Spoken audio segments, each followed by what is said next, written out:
Hey, what is up guys? It's your boy Speed here, and today we're going to be doing an analysis of Invictus Gaming against LGD, but specifically we're going to be covering Fly's Troll. This is a hero that is not too popular right now, but he went 14-0 in this game and absolutely destroyed.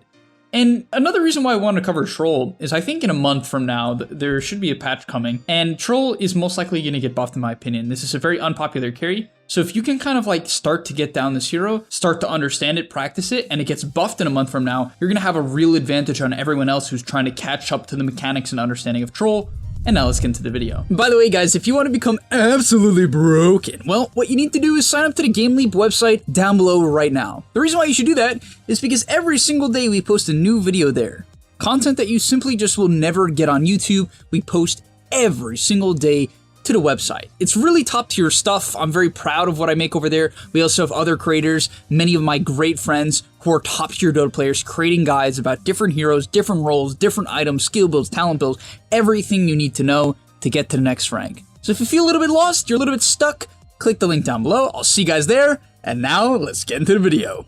Alright, so the first thing I want to do is a speed run of the draft. This is kind of niche, like not a lot of people love the draft, so if you only want to watch the Troll Warlord portion of this video, you feel free to skip ahead. Otherwise, I'm going to do a quick breakdown of why IG picks their heroes, or at least why I think they do, and why PSG LGD picks their heroes as well. And let's get into it. So first pick, we see a Kunkka from PSG LGD, just a very flexible hero, picked as primarily a safe laner right now. But if for whatever reason it's a bad matchup in that regard, then you will see a mid lane Kunkka. But this hero is just stupid flexible. In response, we see a Tusk into Death Prophet. Now, the reason why this is a nice response to Kunkka is these are two heroes that can kill Kunkka in the early game. If you don't have certain heroes that do like what I like to call like infinite damage, right? Tag team is like sort of infinite damage. DP just does like 3k damage if you pump out all your spells in one person when you have Exo. So you can kill a hero like Kunkka even if he gets bowed off. Even in the laning stage, these are two heroes that can run at him.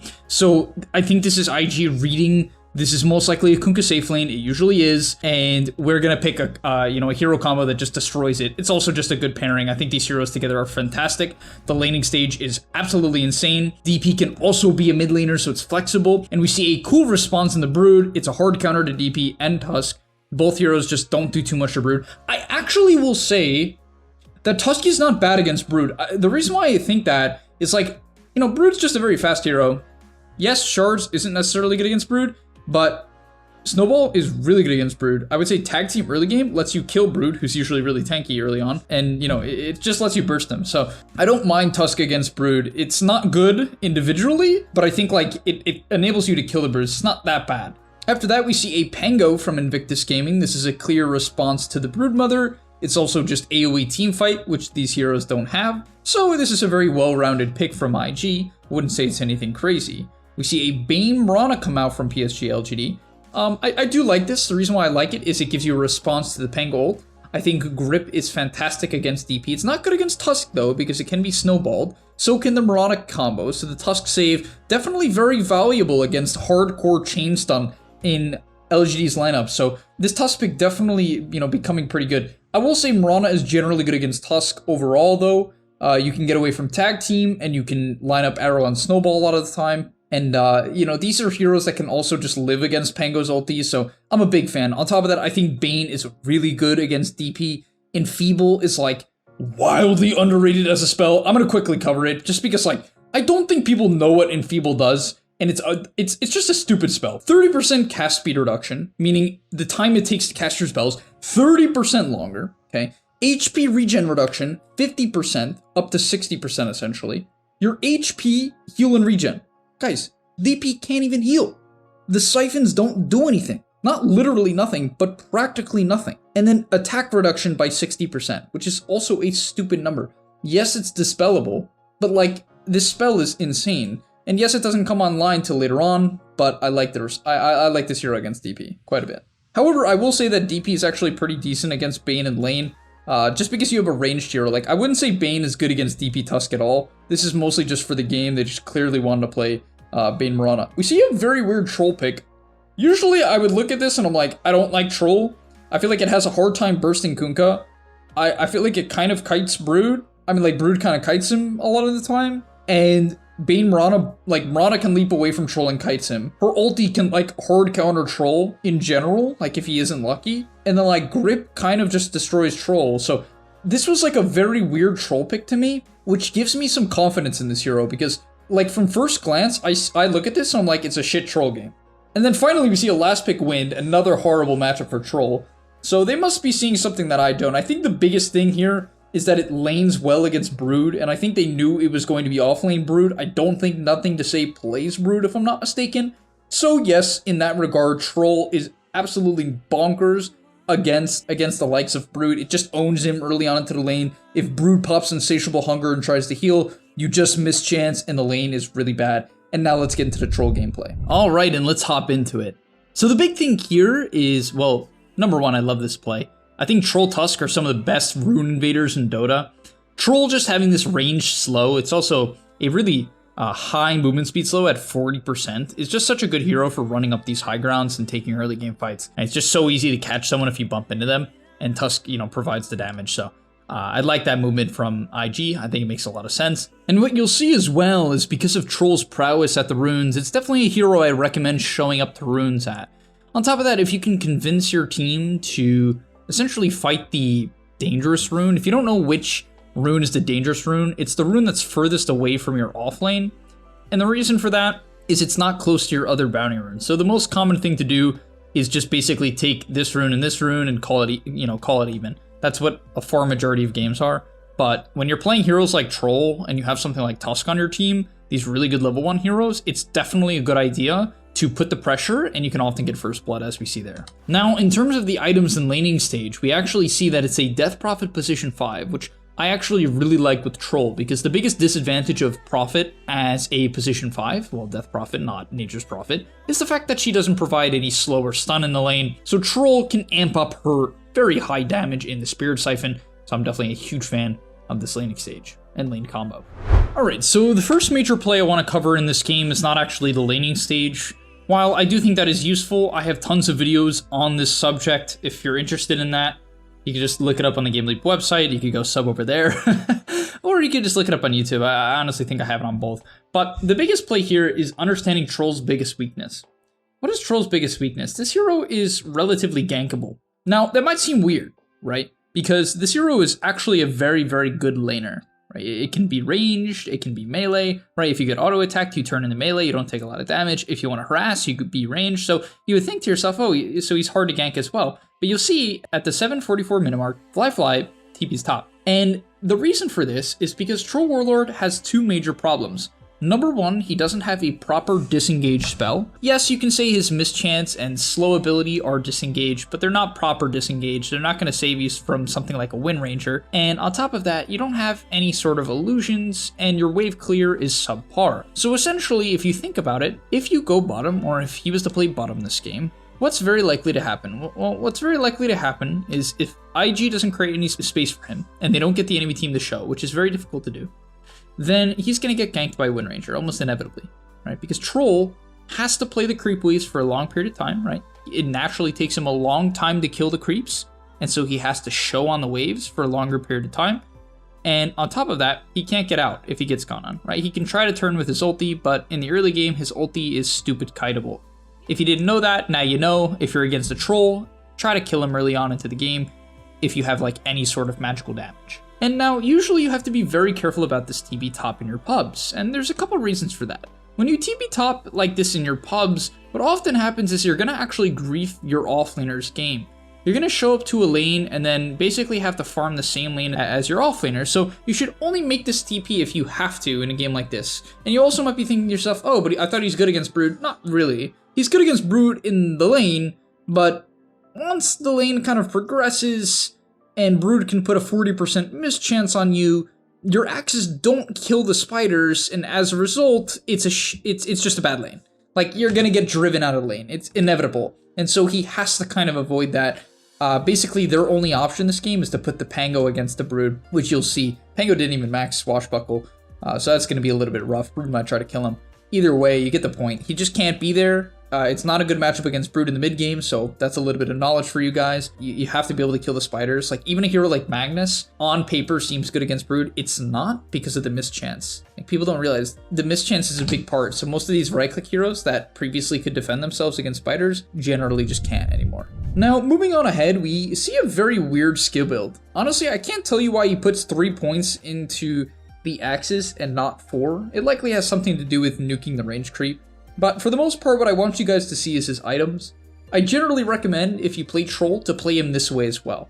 You're going to be very tempted in your pubs to rush Battle Fury, but the downside of rushing Battle Fury on Troll with like just brown boots is, number one, you're a very good laner, so you should try to win the lane. He rushed phase boots in the lane, as well as an eventual wand and raindrops, so you can see very heavy laning priority in his items early on. And then on top of that, as I said, you're gankable. So raindrops and wand prevent you from dying if you get rotated on early game, or just even if you fight, which, by the way, Troll, definitely a very good hero at responding to dives. You can even see in this clip here, just because I want to get you guys inside of the head of Fly. As he's pushing in top, right? He's splitting the map. He's a Battle Fury Troll, okay? That's the first thing to consider. He's going Battle Fury. If you're going Battle Fury, guys, and all you do is team fight, you're gonna lose. If you pick AM and you team fight for 30 minutes straight, you're gonna lose, okay? So the key, though, is not to ignore every fight. I'm very much a bad when it comes to this. I have this issue where if I don't want to fight, I won't fight at all, where I should be more selective. I should be showing up the dives here and there. So you can see, Fly keeps checking. He's like, maybe I'll TP here. But why shouldn't he TP here, guys? What's the reason? Number one, Pango's already dead. Number 2, Void Spirit was looking dead. But most importantly, because those are kind of niche and game specific, right? The more general idea is what, guys? What is he missing? Mana. He's missing mana. If he TPs in and uses 75 more mana, he won't do anything. Troll needs mana. A lot of people have this misconception that you can just play right-clickers with no mana. It's the furthest thing from the truth. You won't right-click anything.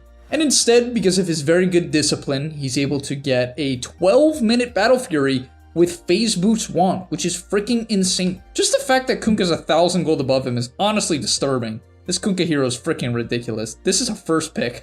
you hate to see it when the first pick Kunkka is freaking 1,000 net worth ahead of your 12-minute Battle Fury Troll, but it is what it is. Nonetheless, at this point in the game, nothing to say, guys. Just please, if you are playing a Battle Fury carry, try to get to the triangle when you get the Battle Fury timing. Previous to that, if you can stay in your safe lane, it's generally the most efficient place to be, right? It's just a little bit dangerous for Troll. That's why you gotta be careful. But if you have wards in good matchups, for instance, they don't have gank heroes, they're mid's like a sniper, right? And he's not making moves around the map, you can just stay in your safe lane until you get Battle Fury. But when you do get Battle Fury, it's often an extremely good idea to shift through so you can start taking Ancients off cooldown. And now the farming rotation is going to be very simple. You're going to push out onto the map as far as humanly possible.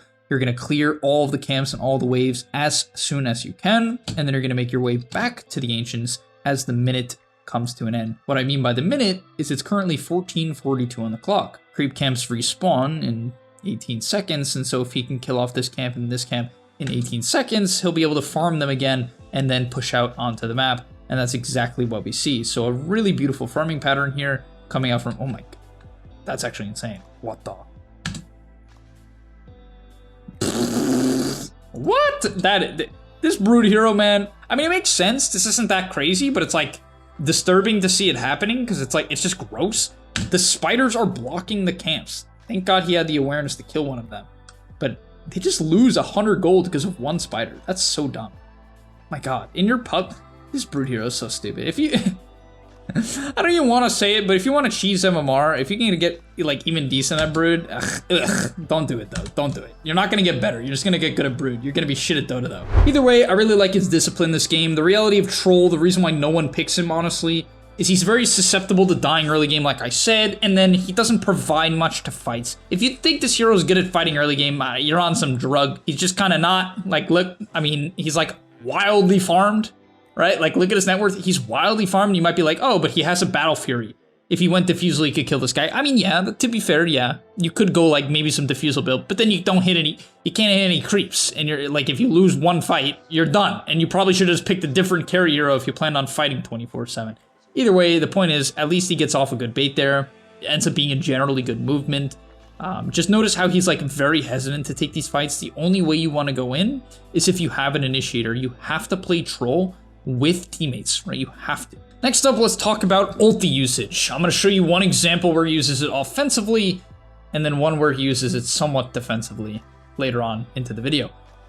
Basically, this is the first one offensively. Early game, generally ultimate is used well offensively, where like later into the game, you gotta be very careful about doing that because people are gonna have Force Staffs, Ghost Scepters, Glimmer Capes, Yule Scepters.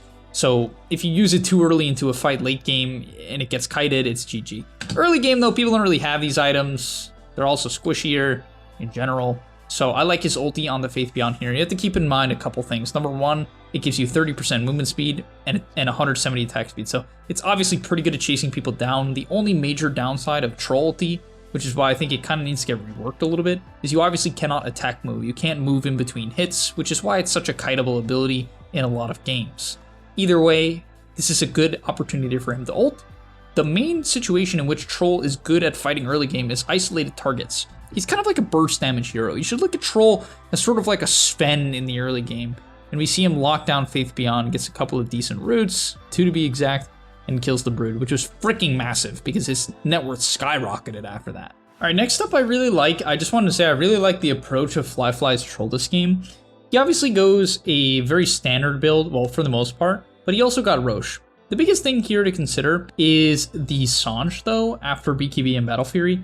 One thing to say, though, is like if you're going Battle Fury and Troll, please just buy BKB after. I remember losing, when I was playing carry in the DPC, I remember losing a game because I just went, I went like Scotty or Satanic after Battle Fury because I was snowballing. BKB is your damage item. If you don't go BKB, you don't do damage on Troll because you can't ult. So, like, you just can't. If you ult on Troll and you don't have BKB, you just basically are guaranteed to do no damage unless the enemy sucks.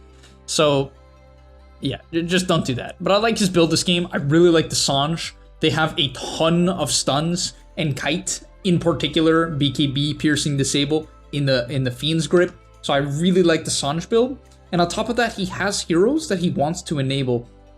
Yes, his team does have initiators, so he doesn't have to initiate. But at the same time, Death Prophet support can't go in. Tusk at this point in the game doesn't go in first, really. It's quite bad for like a Phase Boots Drum Tusk to go in first. He'll just insta-die and snowball slow. The Pango can go, to be fair. So, you know, it's one of those things where he just kind of needs to be the body who follows up the Pango initiation with the Void Spirit. So he can play a very similar tempo to the Void Spirit is basically what I'm saying. Now, this ends up being a bit of a weird fight. Just keep in mind, don't chase the enemy. The key to Troll is to let the enemy run into you. That's going to let you get a good ulti off. Otherwise, you're going to get kited if you chase too far. All right, next up, let's get into a major team fight that turns the game for IG. At this point in the game, it's either been in LGD's favor in terms of net worth or a slight advantage for IG, as we see here. But the biggest thing I just want to say in this team fight is you need to play it safe with Troll. This is a hero that's really easily kited, which is why you kind of have to play around snowballing with items. Honestly, Troll without items just sucks. Like, he has a Sanjin Yasha and an Abyssal. Like, this is your major timing. This is where you don't get kited nearly as hard. But the big rule for team fighting is, like, basically run at the first person you see, slow them, and then hit them, and do not ult, okay? You don't want to ult, you don't want to BKB. So you might be like, oh, why would you go Sanjin Yasha and BKB? The reason why is the Sanjin Yasha enables BKB, okay? People don't understand this. They think like, oh, you know, these items are interchangeable. If I buy one, I don't buy the other. No, Sanjin Yasha enables BKB because Sanjin Yasha, on a hero like Troll in particular, lets you pop BKB late. Now, Troll doesn't always pop BKB late. For instance, let's say he was to jump this Kunkka. Okay, it would be a good idea, even if he's not low, to pop BKB and to pop ult so that he can burst the Kunkka. Right? In this case, he doesn't even ult because the Kunkka already had 12 fervor stacks built up, which is practically the same thing as popping ulti, so completely unneeded there and good discipline from Fly, but you get the point. Don't BKB early unless you are bursting a major core, okay? Otherwise, you want to save it and rely on your Sanjin Yasha to let you pop BKB and pop ult at around 1/3 HP or a half HP. These are the good ranges to pop your ult and turn the fight and bait the enemy team in deep. But the biggest rule to the team fights is hit the first person you see. All right, let's get into one of the last fights in the game. There's only 6 more minutes into this match. It's a real nail biter. LGD just took an advantage, killed off 2 heroes, and they're actually going to go in with the respawn timers coming low.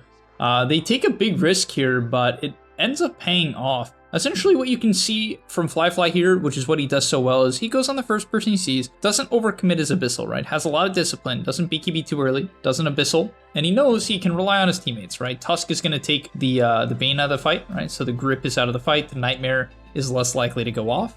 So that's a huge help, so he doesn't have to BKB. And then finally, sort of at the last second, he's going to go pop the BKB. And this lets him kill off the Kunkka and basically set up for the kill onto the win. I will say that him popping ulti there was probably a mistake considering he had Satanic. So it was likely a better idea for him to actually pop the Satanic so that he wasn't forced to commit. But at the end of the day, the ulti set up on the win. Whether or not it was intentional, I don't know. But it's set up for the kill onto the win, which was big. All right, getting into the late game, I love the late blink here. The reason why I like blink on Troll late into the game and not early into the game is if you buy blink early on, you often just kind of put your team into a position where they have to chase you. You go too far, you overextend without letting your disables initiate first, and you end up just overextending as a, let's say, 1500, 1600 HP troll. However, if you buy at this point in the game, you're usually strong enough to burst people from full, or at least try to burst people from full, kill them, or come close. And yeah, that's really huge. So the blink actually lets him go on the Mirana here and take her out. After that, he's going to look for the Kunkka. Thankfully, to a third Roshan, he has his Aghanim Scepter. If you don't know what that does, it lets your melee whirling axis purge you, and your ranged axis purge the enemy. So he just completely purges the Brood Slow, the Brood Root, and if Brood E-bladed him, he could purge that as well. And this is really when Troll is such a good hero. Let's quickly go over the talents also. At level 10, he took Berserker's Rage Armor. I honestly didn't even know this was a talent. Who picks this hero? So in this game, he went Berserker's Rage Armor, which basically means if you're in a melee form, you get 14 armor instead of 7, which is super significant this game. Enemy team has a Kunkka, Wind, and Brood Tricore. 3 primarily physical damage cores. Not really the Brood because of the variation build, and eventually Wind is largely magical, but early on into the game when you hit level 10, this is very good. I would say often you want the movement speed though if it's not a super good armor game. At level 15, the whirling axis damage for farming and just nuking out heroes. At level 20, he took 30 damage. The evasion against Kunkka isn't that good because he's primarily killing you with Tidebringer. He's not going to try to man up to a troll. And against Wind, she has MKB. Against Brood, the spiders don't do anything at this point in the game. So evasion, pretty unnecessary here. And then finally, Battle Trance Strong Dispels. I actually don't like either of Troll's level 25 talents. I think they both should be reworked. And here's why. At level 25, you either Battle Trance Strong Dispel, but the problem with this talent is if you're stunned, or let's say you're gripped, and you click it to purge grip, or you have 5-second arrow, you click it to purge it, you can't BKB, right? Because you're ulti, right? And so what ends up happening is you purge the stun, but then you just get like E-bladed or something, or like slept, and it just wastes the ult. So it's like you have this Strong Dispel, you have this Abaddon Shield, but it doesn't matter, because like your ulti gets kited, so usually I don't think it's that good. And the problem with the Battle Trance duration is when it's this long, it often makes you go out of position because you chase for so long, not always, but often, and the duration of Battle Trance at this point of the game, if you take the talent, is significantly longer than your BKB. It would put it up to an 8.5 second duration where BKB is only 6 seconds, leaving you vulnerable for 2.5 seconds where you can't kite in or out. And that's usually what you need to do as Troll. When your ulti's ending, generally you kite out, reset, wait for the next target to be initiated on, pay attention to your initiators. Like, you can see that's also a big trend this replay. You gotta play with your team as Troll. This is not like a 1v9 carry until like the super late game. It's just not. It's not some Terrorblade, it's not some Naga. You don't flash farm that fast. I mean, he did this game because he completely owned his lane. He had like a 20 to 30 CS advantage on the Brood.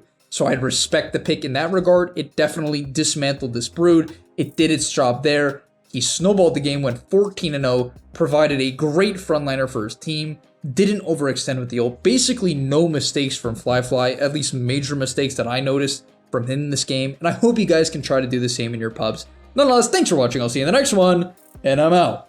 Peace. And that's all, but remember, before you leave, before you tune out, subscribe to the GameLeap website where we are going to help you get to the next rank. If you're stuck, click the link down below, and I'm out. Peace.